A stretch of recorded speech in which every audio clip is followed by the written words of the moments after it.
жаяу емес, жаяудан да баяу. Достар, сәлем. Бүгін байқымыз жобасы Ақтөбе қаласында, арнайы Астанадан ат терлетіп Ақтөбеге келдік. Бұйырса бүгін Ақтөбе облысы Темір ауданы Темір ауылындағы шаруашылықпен сұхбат құратын боламыз. Ендеше бізбен бірге болыңыздар. Ақтөбенің қымызынан бұйырса қазір дәм тататын боламыз. Кеттік ендеше. Мен дайындау, мен минус 2-ке оққан адаммын. Вообще еркін етеміз. Достар, міне Ақтөбедегі төрегіміз, осы төрегіміз шаруашылығының жалпы өндіріп жатқан Руслан мырза бізді арнайы Ақтөбеде күтіп алып жатыр. Рәке, Ақтөбеге қош келіп жатырмыз енді біз. Рахмет, қош келіп жатсыздар. Мына гастрофестиваль басшысы өздері келіп, күтіп алып, Алла қаласа қазір Темір ауылға төрегімізді шаруашылығын көрсетуге апарамын. Бар қымызыңыздан дәм татып көрейік енді. Бисмилля. Көріңіздер. Міне кейіңіз.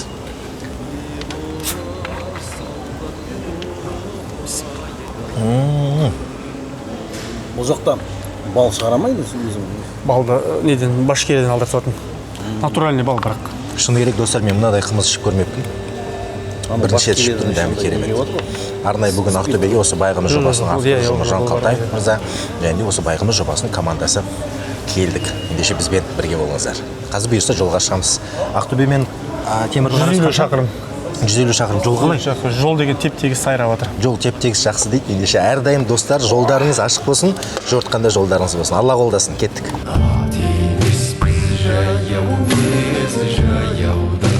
Мынау міне осы біздің төрегіміз осы биелерден шығады, барлығы башқұр тұқымды биелер. Айғыр қайда тұр? Мынау айғырымыз міне. Бәрекелді. Айғырымыз. Жігіттер, жалпы неше адам жұмыс жасайды шаруашылықта? Жалпы мында менде бие сауатын бір адам. Иә. Сол айдап келетін бие сауатын бір адам, сосын қымызды өндірісіп, көмектесетін, құйысатын бір адам бар.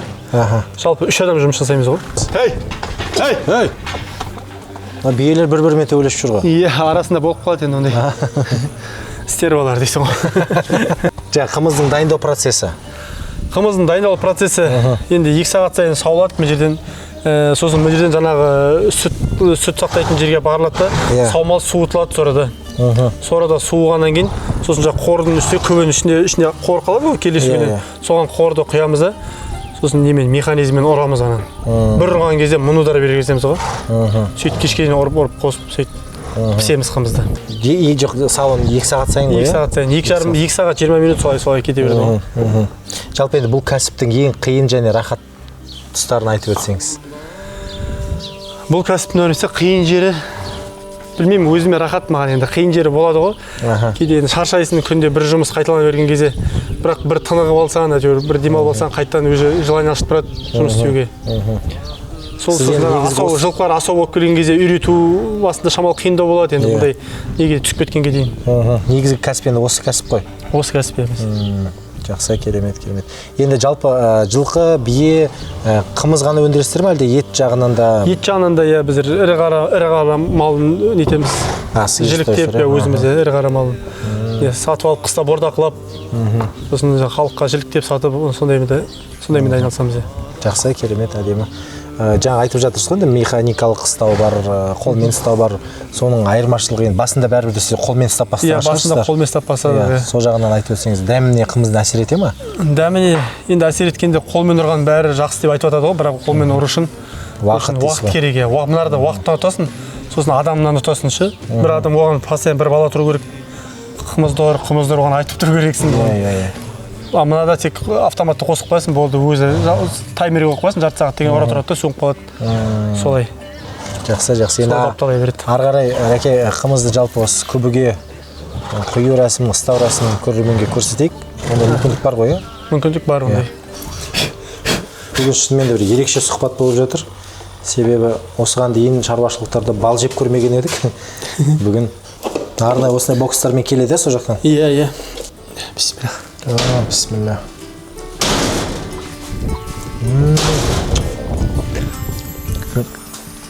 Керемет екен. Таза балдың дәмі бөлек болады. Жаңа ғана айтқанымызда шынымен де өмірлеріңіз балдай болсын, құрметті достар. Рахмет.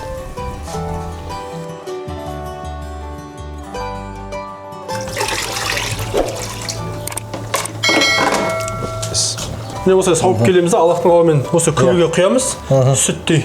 Анау қор кешегіден қалған. көбіге сүт құйылды, көбінің ішінде қор болды. Енді осыны піскеннен кейін ары қарай қымыз қайналады.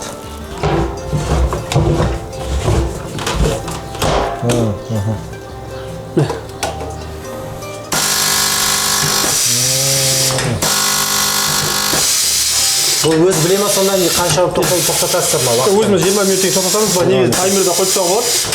Бірақ өзіміз ручной тоқтатпаймыз кез. 20 минут тұрғызамыз. Жақсы баппен ұрады екен. Иә, баппен ұрады. Кейбір жерде былай ұрып жатады. Осылай құйылып, дайындап қоясыздар. Дайындап салқындатамыз, адамдар келеді алып кетеді өздері. Жалпы қымызды қалай салқын күйінде ішкен дұрыс па, әлде жылытып ішкен дұрыс па? Салқын, мен енді шамалы орташа салқындай ішкен дұрыс деп ойлаймын енді өзім. Саумалды енді жылда ішесіз. Саумалды жылда ішесіз. Саумалды десе парной соған бойда.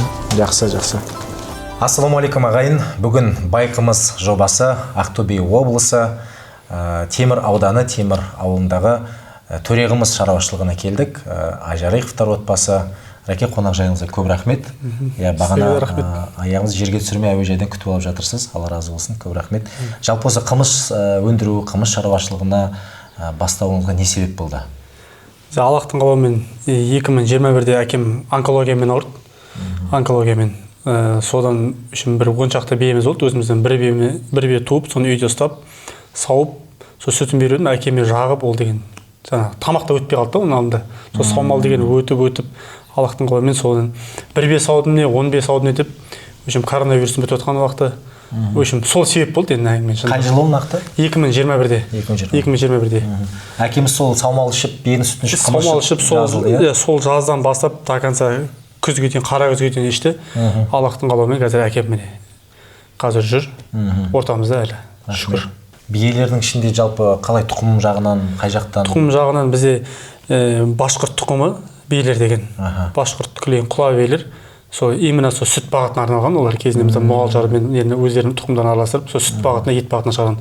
Сол Аллахтың қалауымен сол сүтін пайдаланып жатыр қазір біз. Сонда ол биелер күніне қанша литр сүт беріп жатыр?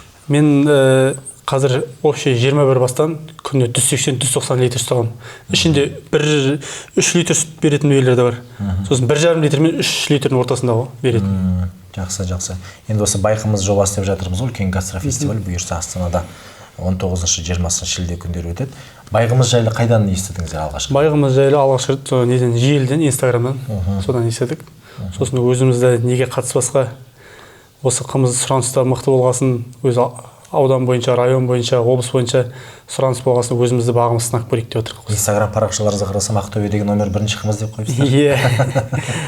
Өзім енді бар ғой қымыздардың, барлық қымыз номер 1 ғой. Бірақ енді өзіміздің Төреғымыздың ерекшелігімен бар, енді оны ертең сайыста көресіздер. Иә. Алдында біраз шаруашылықтар барып жүрген кезде, кейбір шаруашылықта биені ер адамдар сауып жатады, әйелдер сауып жатады. Енді әр кезде әр үйде әртүрлі. Сіздерде қалай жалпы биені? Біз ер адам сауады, біздер аппаратпен сауамыз. Ер адам сауады. Бізде бір адам ғана, бізде бәрі жартылай автоматтандырылған ғой. Бір адам ғана сауып тастайды өзі деген. Аппаратпен сауған қымыз және қолмен сауғанның айырмашылығы бар ма? Не жағынан, мөлшер жағынан жалпы? Мөлшер жағынан бар, иә. Себебі деген, бие деген андай екінші иім деген бар ғой. Бірінші өзін жаңағы желіне жинағанды береді. Сосын екінші иім деген бар, ол екінші иген кезде оны типтес аппарат сорып алады да, ол нағыз қызығы сол. Екінші иім, қою, сүттің. Әр жағын витамин бәрі әр жағында тұрады, тұла бойында. Екінші иім. Сол аппаратпен сол. Сосын екінші таза болады.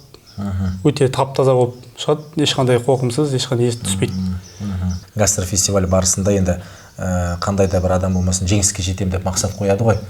Дегенмен де ол жақта қазіргі таңда осы жалпы Қазақстанның әр өңірінен 50-ге жуық шаруашылық тіркеліп отыр. Оның үстіне ол жерде үлкен ғылыми конференциялар өтеді, жылқы көрмесі өтеді, өзіңіз айтқан жаңағы көшім, мұғалжар, жабы жылқыларын халыққа жалпы көрсетілімі жоспарымызда бар. Сондықтан бұйырса әрине өздеріңізді күтеміз. Енді қымыздың жаңа дәмін татып отырмыз. Дәмі керемет тіл үйрер екен. Берекелі болсын сіздеріңіз. Жаңа мен сұхбаттың басында айтып өттіңіз ғой. Әкемізге көмектесті деп. Осыған қатысты енді көп жерден естіп жатамыз. Жалпы осы биенің сүті, қымыз, саумал қазіргі таңда біраз ауруларға шипа болып жатыр деген сияқты. Енді оның барлығы жаңағыдай өзіңіз айтқандай Алланың қалауымен біздің қазаққа берген бір үлкен сый деп білеміз ғой осы қымызымызды, ұлттық сусынымызды.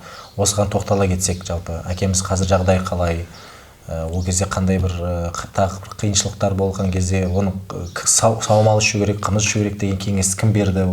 Ондай ой қайдан келді? Бізге кеңес жасайтын үлкен кісілер айтады ғой, кезінде саумалмен емделген, саумал ішкен деп. Сосын жаңа ешкі да сатып алдық. Сол әкеміз ауырған кезде. Мына жылқымыз да болды. Ешкінің сүт ешкінікі мықты жирный болды да, одан сайын жақпады әкемізге. Сол Аллахтың қалауымен осы саумал үлкен кісілердің айтуымен, бағдарымен осы саумалға келіп тоқтадық қой. Сол үлкен себепші болды. Бір жыл тоқтамайшы дедіңіз, иә? Бір жыл тоқтамайшы. Енді бірінші нәтиже Аллахтан ғой, өзіңіз білесіз. Сосын екінші бұл себепші болды саумал. Қазіргі мынау енді башқұрттың қымыздары шығып жатыр. Оның енді әркімнің талғамы әртүрлі ғой. Біреулер айтып жатады, оның ішінде биенің сүті аз концентрациясында, көбінесе сиырдың сүті деген сияқты.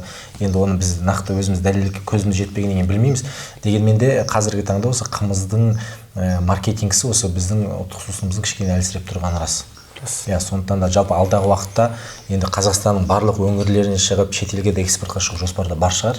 Бар жоспарда. Мына байғымыз гастрофестериал маған мықты не берді, жоғары деңгейге өтуге ше. Сол осыдан бұйырса жоспарда бар барлығы. Жылқының көлемін үлкейтуге жақсы жоспарлар ойға келіп жатыр. Жақсы. Енді біз гастрофестивальге жаңа айтып жатырмыз ғой, бір арнайы рецептіміз бар, бір ерекше арнайы дайындықпен келе жатырмыз деген сияқты. Соған қатысты жалпы біліп жатырмыз ғой, енді қазіргі таңда көбі естіп жатады. Сіздің естуіңізше осы сабақ астайтын шаруашылықтар бар ма? Өзіңіздің жоспарыңызда бар ма сондай? Өзімнің жоспарымда бар. Сосын ертең бұйырса сайыста да бұйырса көрсетеміз бәрін. Жақсы. Қалай таза қымыз қалай ұсыну керек, соны сіздерге көрсетеміз бұйырса Алла қаласа. Халыққа бәріне. Қалай істалады, қалай дайындалады, сабақ астала ма, қай уақытта қай неге құйылады бәрін. Енді бұйырса бірінші орын алатыныңызға сенімдісіз ғой? Бұйырса енді иншалла. Сенің бәріне сәттілік, енді ешкім мықты жем шықсын. Мықты жем шықсын, бәріне сәттілік. Әумин. Ендеше құрметті көрермен, бізбен бірге болыңыздар. Байғымыз жобасы комментарияларыңызды жазып, лайктарыңызды басып отырып, және де біздің арнамызға тіркеліп отырыңыздар.